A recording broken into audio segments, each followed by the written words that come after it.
Hello students.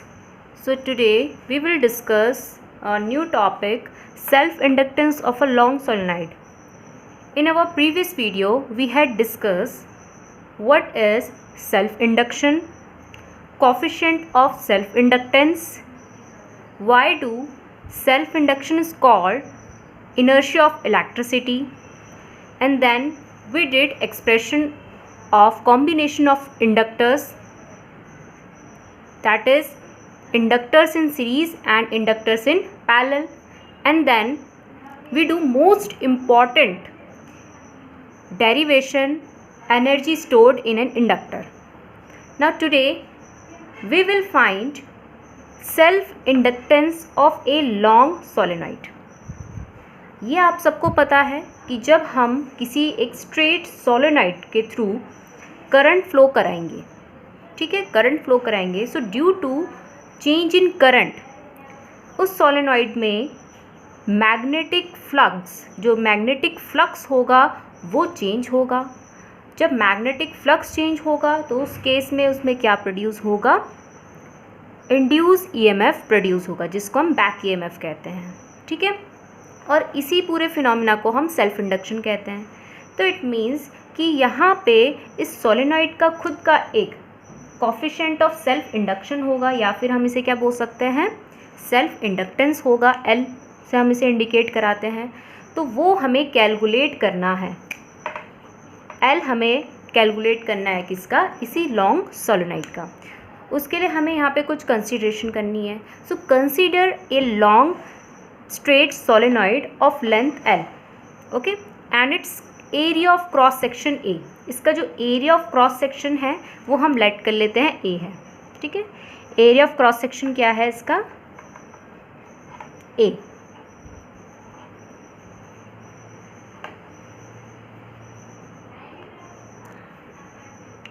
and number of turns per unit length, number of turns per unit length, number of turns पर unit length, ये पूरी एक quantity है जिसको हम इंडिकेट कराते हैं एन से. इसको हम क्या लिख सकते हैं, number of turns. Number of turns, जितने टोटल नंबर ऑफ टर्न्स है इस सोलेनॉइड पे, पर मीन्स अपॉन लेंथ. लेंथ कितनी है इसकी, small L. So small N जो है number of turns per unit length है, और इसको हम कैसे लिखते हैं, एन बाय एल, ठीक है. Suppose that a current I is pass through the solenoid. अगर इस सोलेनॉइड से आई करंट पास होगी तो ये बताइए इसका मैग्नेटिक फील्ड कितना होगा. Magnetic field due to a current carrying solenoid का मैंने एक्सप्रेशन कराया था आपको यूनिट थर्ड मैग्नेटिज्म में, जो कि कितना निकल के आया था, magnetic field due to solenoid. वो निकाल लेते हैं. B इक्वल्स टू, याद होगा आपको, म्यू नॉट एन आई, ठीक है, जिसमें n क्या है यहाँ पे, number of turns per unit length. This is equation first. Now next, अब यहाँ पे हमें निकालना है कि इस सोलेनॉइड से लिंक कितना मैग्नेटिक फ्लक्स होगा, लेकिन हमें सबसे पहले इसकी ईच टर्न से निकालना, मतलब एक सिंगल. वैसे तो इसमें n नंबर ऑफ टर्न्स हैं. सो फाइंड आउट करते हैं magnetic flux. Magnetic flux passing through each turn off solenoid. एक टर्न ऑफ सोलेनॉइड के कितना इससे मैग्नेटिक फ्लक्स पास करेगा. तो मैग्नेटिक फ्लक्स का आपको फॉर्मूला पता है, phi M is equals to क्या लेते हैं, magnetic field into area of each turn. Formula वैसे आपको पता है, phi is equals to B dot del S होता है, B del S cos theta करके, ठीक है. बी यहाँ पे क्या हो गया, मैग्नेटिक फील्ड, डेल एस क्या हो गया, एरिया ऑफ ईच टर्न, एक टर्न का जो यहाँ पे एरिया होगा, कॉस थीटा. कॉस थीटा की वैल्यू यहाँ पे टोटल 1 निकल के आएगी. क्यों, क्योंकि इससे लिंक जो भी यहाँ पे मैग्नेटिक फील्ड लाइन्स है वो इससे कैसे क्रॉस होंगी, नॉर्मली ही क्रॉस होंगी. इसके एरिया, प्लेन ऑफ एरिया के नॉर्मल ही क्रॉस होंगी, ठीक है. तो इसीलिए हमने यहाँ पे direct cos theta is equals to 1 रख रखा है. डायरेक्ट इसका हमने मैग्नीट्यूड वाला फॉर्मूला लिख दिया है, B into area of each turn. तो अगर मैं यहाँ पे फाई एम निकालूँ तो कितना निकल के आएगा, इससे फाई एम डैश लिख लेते हैं क्योंकि बाद में हमें टोटल मैग्नेटिक फ्लक्स भी निकालना होगा. फाई एम डैश तो कितना निकल के आएगा, B as it is. Area कितना है ईच टर्न का भी बताया था, एरिया ऑफ क्रॉस सेक्शन कितना है, ए है, तो B into A. From equation first से अगर मैं यहाँ पे 5m डैश की वैल्यू लिखूँ तो कितना होगा, म्यू नॉट एन आई और ए एज इट इज़। यहाँ पे हमने बी की वैल्यू प्लेस करी है फ्रॉम इक्वेशन फर्स्ट से। Let this equation be second. Okay now, लेकिन हमें यहाँ पे टोटल मैग्नेटिक फ्लक्स निकालना है। So total magnetic flux linked with solenoid. हमें टोटल मैग्नेटिक फ्लक्स निकालने की, टोटल नंबर ऑफ टर्न से कितना यहाँ पे मैग्नेटिक फ्लक्स लिंक होगा। तो अभी आपने यहाँ पे पढ़ा n इज इक्वल्स टू क्या होता है, कैपिटल N बाय L होता है। तो टोटल नंबर ऑफ टर्न्स कितने निकल के आएंगे, total number of turns n is equals to, ऊपर फॉर्मूला दे रखा है तो कितना निकल के आएगा, स्मॉल n इंटू L। तो जब हमारे पास 1 टर्न की बात करें तो एक टर्न में इतना मैग्नेटिक फ्लक्स लिंक है। तो यहाँ पे आप बताइए कैपिटल N टर्न्स में कितना मैग्नेटिक फ्लक्स लिंक होगा। तो क्या करा देंगे, जो भी ऊपर वाली इक्वेशन उससे कैपिटल N मल्टीप्लाई करा देंगे। तो 5m की वैल्यू क्या निकल के आएगी, mu not n as it is, i as it is, a as it is, multiply by capital N। Capital N की जगह क्या लिख सकते हैं, n into L, small n into L, where n is number of turns per unit length. तो mu not as it is, n की जगह nl आएगा तो एक n पहले से ही, तो n स्क्वायर, ठीक है। इसके अलावा a, फिर उसके बाद l भी है और एक i बच रहा है, current 5m। Let this equation be third. Now ये तो हमने यहाँ पे बाय डेफिनेशन वाला फॉर्मूला प्लेस किया है, किसका, मैग्नेटिक फ्लक्स का। बट अगर हम यहाँ पे बात करें, अभी जो हमने सेल्फ इंडक्शन के केस के लिए मैग्नेटिक फ्लक्स का फॉर्मूला पढ़ा था, तो वो प्रीवियस लेक्चर में क्या पढ़ा था, again magnetic flux link with solenoid. तो 5m क्या होता है, L इंटू आई, ये पढ़ा था हमने। L यहाँ पे क्या है, सेल्फ इंडक्टेंस, I क्या है यहाँ पे, total current flowing through the solenoid. तो अगर मैं 3 और 4 को कंपेयर कराऊँ, कंपेयरिंग 3 एंड 4, अगर मैं यहाँ पे 3 एंड 4 को कंपेयर कराऊँ तो यहाँ पे L की वैल्यू क्या निकल के आएगी, तो LHS में आकर आप अगर हम देखें कि 5m, यहाँ पे भी 5m है, ठीक है। और RHS में देखें इधर की तरफ भी आई है और इक्वेशन 4 में भी इधर की तरफ आई है। तो बाकी का जो बचा हुआ टर्म है वो किसके इक्वल होगा, L के इक्वल। So L is equals to कितना निकल के आएगा, mu not n square a L। तो इसका मतलब क्या हुआ, जो सेल्फ इंडक्टेंस होता है, self inductance of long solenoid, वो किस पे डिपेंड करता है, number of turns per unit length of that solenoid के, साथ ही साथ किस पे, उसके एरिया ऑफ क्रॉस सेक्शन पे और उसकी लेंथ पे। कैसे डिपेंड करता है, directly proportion. So self inductance depends upon length, number of turns per unit length and area of cross section of that solenoid, ठीक है।